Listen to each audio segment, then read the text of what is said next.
Hi and welcome to episode 48 of Bitches of Horror. And this episode we have a necrophile theme. Yeah. For all you necrophile people out there, you know you love it. You will love this. And we're going to start with sort of a classic, Necromantic 2. Yeah. We thought the first one was a bit too mainstream. Plus I haven't seen the second one. Yeah, or that's have why I suggested Necromantic 2 and I haven't seen it in a long time. So I really want to rewatch it. Yeah. From 1991 by Jörg Buttgereit. Yeah. From Germany. And as you all may know, I do not like the first one that much. I think it's okay. I think it has some good scenes, and as a whole, I did not enjoy it. But I also have a little bit of a hard time for Jörg Buttgereit films.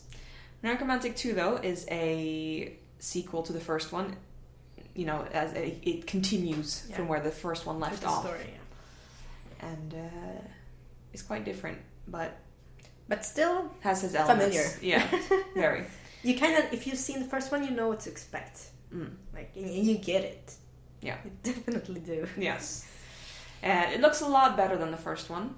Yeah, I thought about that. The cinematography looks way better. There's color, more color, and you know, it's just more. Yeah, a better looking film in general. But I don't know. I thought that the corpse would look really hard. Like it looked hard. What do you mean hard? Like if you stale. touched it, it would be hard? Yeah.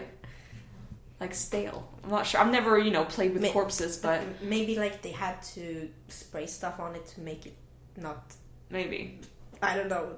Tear pieces or something. Yeah, I don't know. Makeup can be difficult. It can. Yeah. But in general, there's great effects in it. Yeah, very good. He does that very well, I must say. Yeah. In his films, it's very good. And it's like so good that it makes you like, oh, that feeling when it's like, oh, I didn't get that.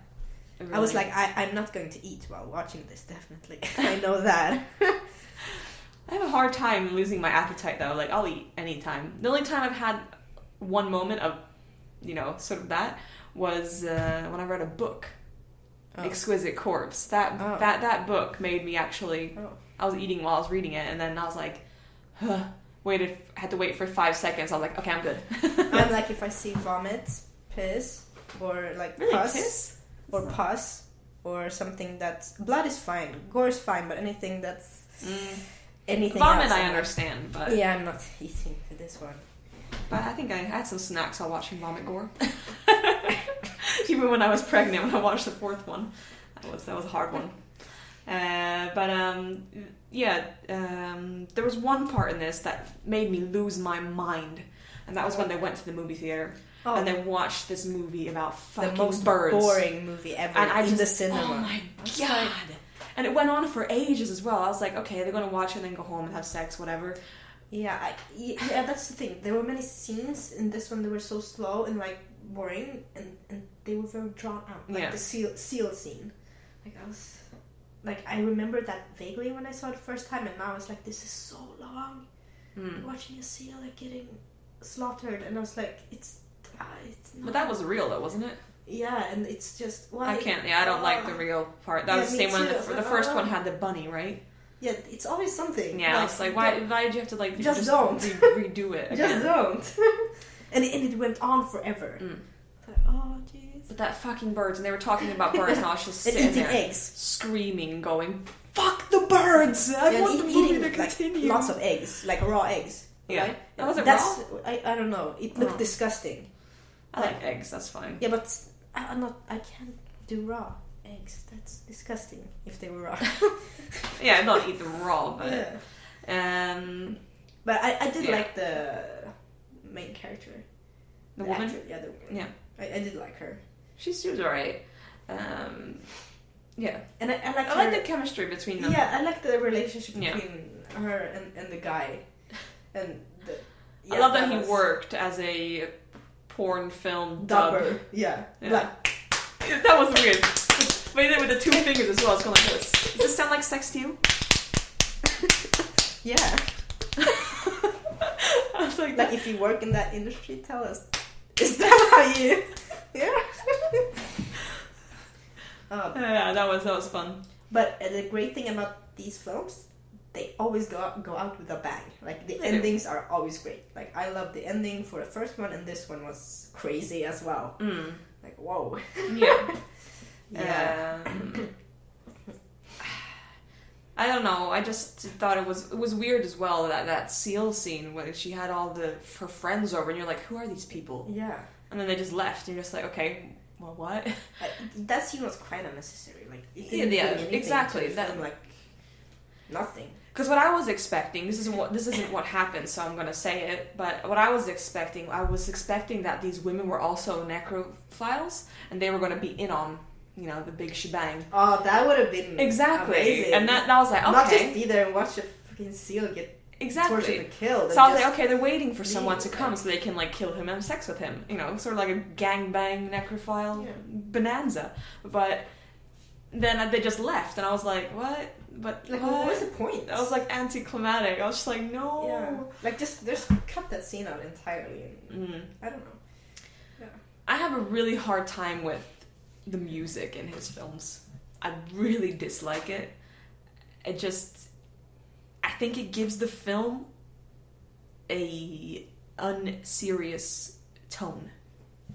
For some reason, I really don't like the music, and that really sets me off from the film. But yeah, I don't know. This film was better than the first one, I feel, but it wasn't good. So what do you give it? 4 out of 10. Oh wow! No, I'll give it a 6 out of 10. It was okay. I was I don't know. Jörg Buttgereit, like I know that many people love him, but the only film that I actually really love from him is Schramm. That's good movie. Yeah, I like quite a few of his films. Yeah. Moving on to The Corpse of Anna Fritz. Yeah. From Spain. 2015 by Hector Hernandez Vicens. Yeah. And you've seen this before. Yeah, I saw it at the Monsters of Film Festival in 2015, I think. I think you couldn't make it that day. Yeah. Because we were supposed to watch it, but you got... I think I'd work or something like that. Something got in the way. But this was a pleasant surprise, actually. Yes. It's good to see more film about necrophilia. Yeah. This one is a little bit different as well. So this is about a famous woman named Anna Fritz who dies and gets sent to the morgue. And then the obducent, I can't remember, I think it's called obducent. I don't remember what it's called, but the people who work in the morgue. He has some friends coming over, and they're supposed to go to a party. And they're like, oh yeah, he sent a picture of Anna Fritz to his friends. And then they get to go see her. And they're like, fuck the party, we need to go see Anna Fritz. Naked with the... She's so sexy. She's beautiful. Really beautiful. So this is quite different from the one we talked about before, Necromantic 2. This is done in a very tasteful way. Tasteful and kind of believable.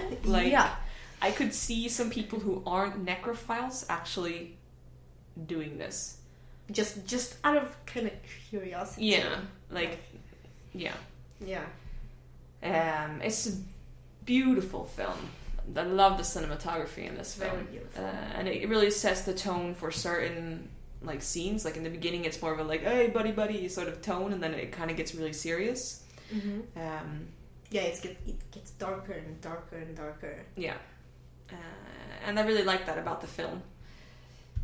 This great acting, each character was cast very very good. Like they fitted their character by the looks, by how they, I don't know, they moved and everything. Yeah. The thing was that I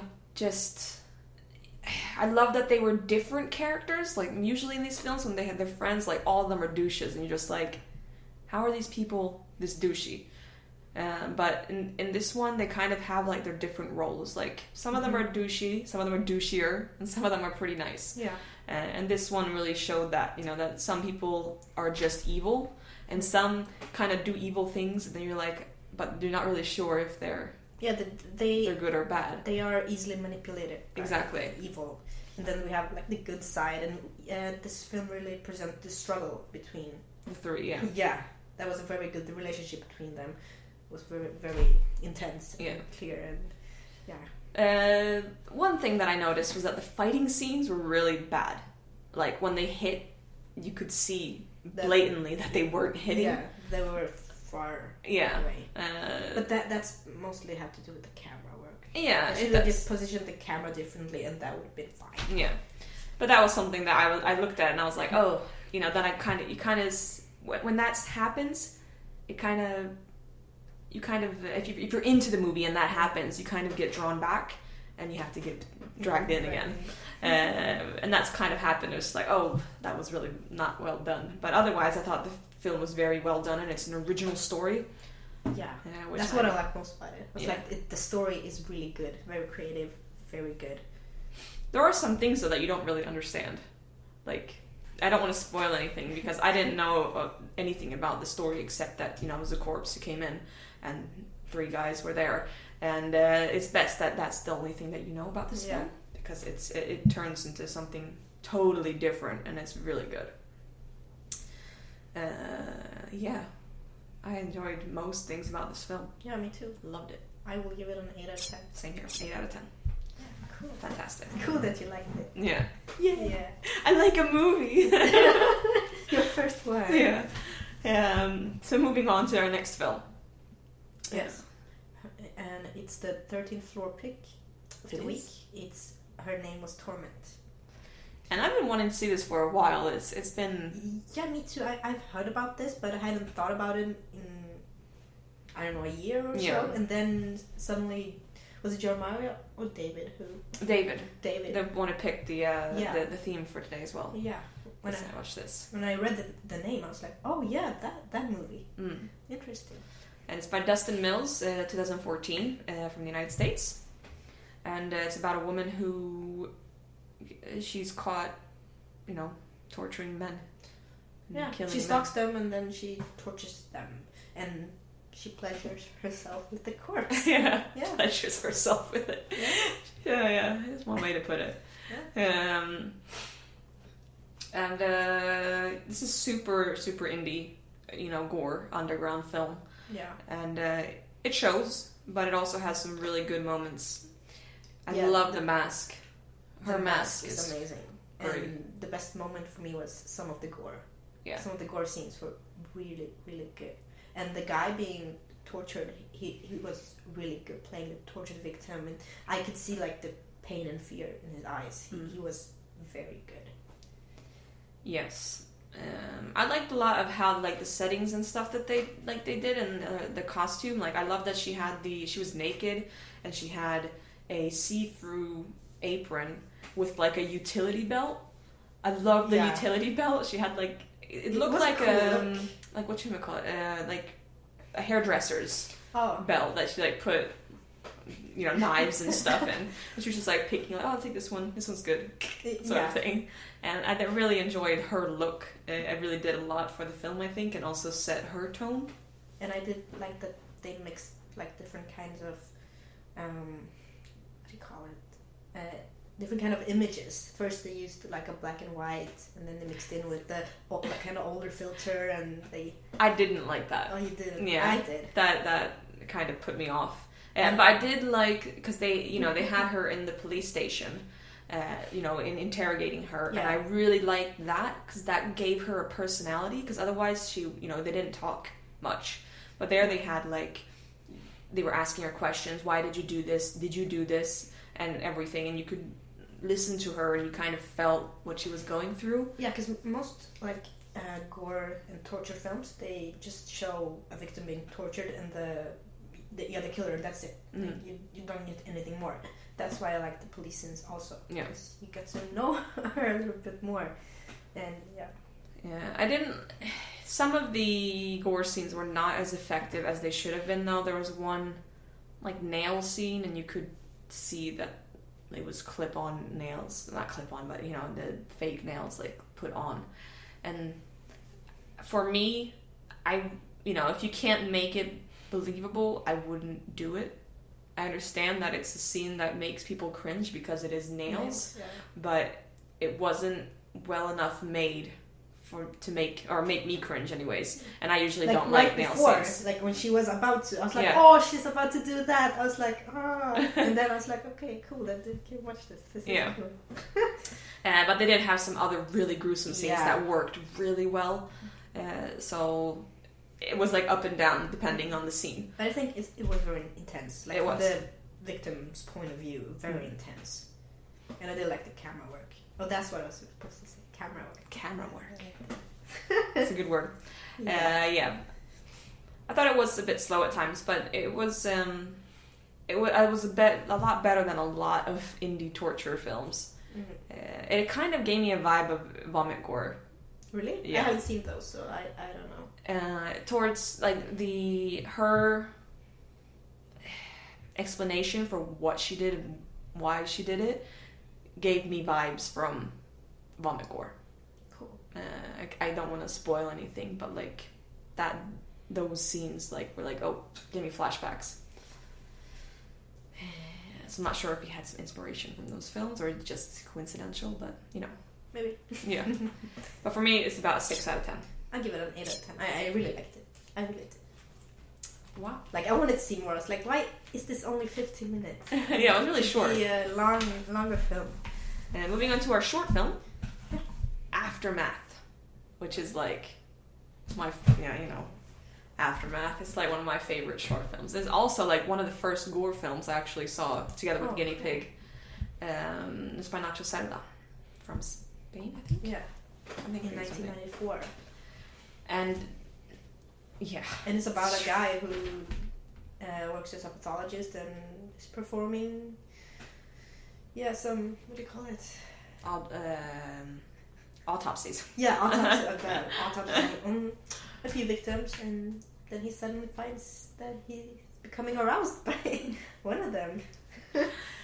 That's basically yeah. Basically it. And this has like the best gore in it ever. It's very believable. And just gruesome gore. Really, really, really good. And the atmosphere it's shot in a light that's very like cold. Mm-hmm. You can feel that the room is like cold. Dead. It's dark. It's empty. He's alone, and he can do whatever. What's his like little dungeon?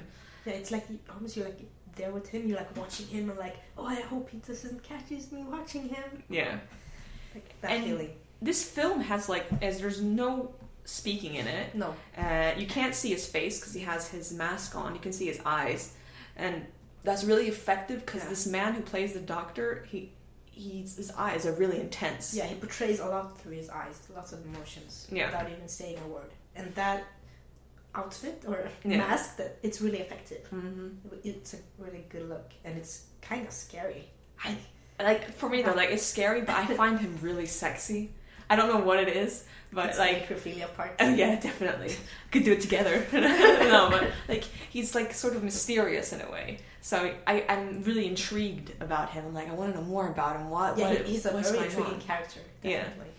Yeah, and it kind of makes me ooh, tinkle a bit. Your juices flow. Makes my juices flow. Yeah. This is also, I love the necrophile scene in this film. It's a lot, I think in a lot of necrophile movies, it's always about passionate love making, while in this, it's just plain old good Rocco style, hardcore, just, Yeah. And I think that's very different from a lot of necrophile movies, because usually it's all about, oh, I love the corpse. He's making love to me. Or she's making love to me. But, also, I think most of these... Oh, well, okay, of course, Anna Fritz was a male, but the other two were female. I'm guessing I'm not sure which is easier. It's gotta be easier to have sex with a female corpse. Yeah, because, the penis might break off, or, it's rotten. That would be bad. And what if the penis broke off inside you? You're just I can't get it out! And you have to go to a hospital, I have a dead man's penis inside me. I don't know why. I slipped and fell. Yeah, at the cemetery. And the grave was open. Yeah, I think it would be easier. It's a female. But she would be all dry, but you have to just lube up or... Yeah. I don't know. I should take a bone and bone yourself. Yeah. I don't know. Yeah, necrophile questions. If you are one, let us know how you do it. But yeah, this is one of my all-time favorite films, like short films in general. It is very good. It's 10 out of 10 for me. I'll give it a 9 out of 10. I love this film. Jeremiah, you're wrong. It's not a 5 out of 10. It's a 10 out of 10. It's so good. Love it. Yeah, it's really good. I'm with Team Jasmine on this one. Definitely. Finally, someone on my team. Yeah. Anyway, so that was it for our Necrophile special. Next week, we have a clown special. We will talk about Stories of the Dead. Yes. Which have been widely talked about. Widely talked about. And also, we're gonna actually, we're brave bitches of horrors. And we're gonna watch Loons.